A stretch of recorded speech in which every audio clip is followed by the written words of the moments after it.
চাকরি পাওয়ার কথা তাদের বাবা মা শুনেছে, কিন্তু তাদের নিয়োগ দেখে যেতে পারে নাই।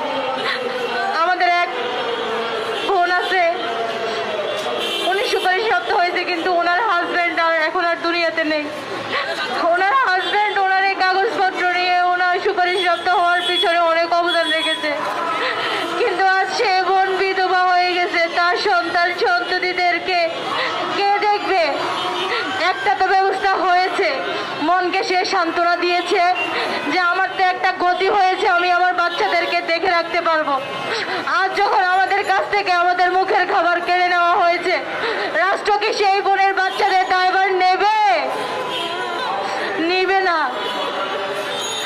রাষ্ট্রের কাছে একটাই আবেদন, আমাদের নারীদের এভাবে বঞ্চিত করবেন না। প্রাথমিক শিক্ষা বিদ্যালয়ে আমাদের নারীদের কতটা প্রয়োজন সেটা আপনারাও জানেন।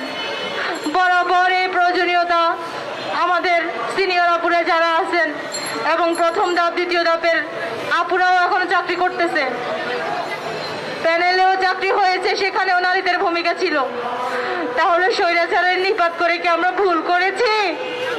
আমরা নারীরা কেন আজকে রাস্তায়? আমাদেরকে কেন শুনতে হচ্ছে? শ্বশুর বাড়ির কটূক্তি শুনতে হচ্ছে, ধিক্কার জানিয়ে কথা বলতেছে, হেনস্থার শিকার হচ্ছে আমরা, স্বামীর কাছ থেকে ভালো ব্যবহার পাচ্ছি না, শাশুড়ি খুব কোণঠাসা করে কথা বলে, এ দায়ভার কে নিবে? আমরা পরিবার থেকে বের হতে পারতেছি না, ঘর থেকে বের হতে পারতেছি না, রাস্তায় বের হতে পারতেছি না। আমরা অনেক প্রশ্নের মুখোমুখি হচ্ছি। আমরা কেন স্বৈরাচারকে নিপাত করলাম, এই প্রশ্নের জবাব এখন তারা আমাদেরকে টিটকারির সহিত জিজ্ঞেস করে। খুব তো করেছ, এখন নিজের অধিকার আদায় করতে পারতেছো কি? পারিনি তো, আমরা ব্যর্থ তো, আমরা আসলেই পারিনি। আমরা যদি পারতাম তাহলে আমরা এখন রাস্তায় দাঁড়াতাম না। আমরা আমাদের অধিকার আদায়ের জন্য রাস্তায় দাঁড়িয়েছি, আমরা আমাদের অধিকার আদায় করেই এখান থেকে যাব। তাই আমাদেরকে ঘরে ফেরার জন্য অতি দ্রুত কোনো ব্যবস্থা গ্রহণ করবে রাষ্ট্র। আমরা আমাদের বাচ্চাদেরকে রেখে আসছি,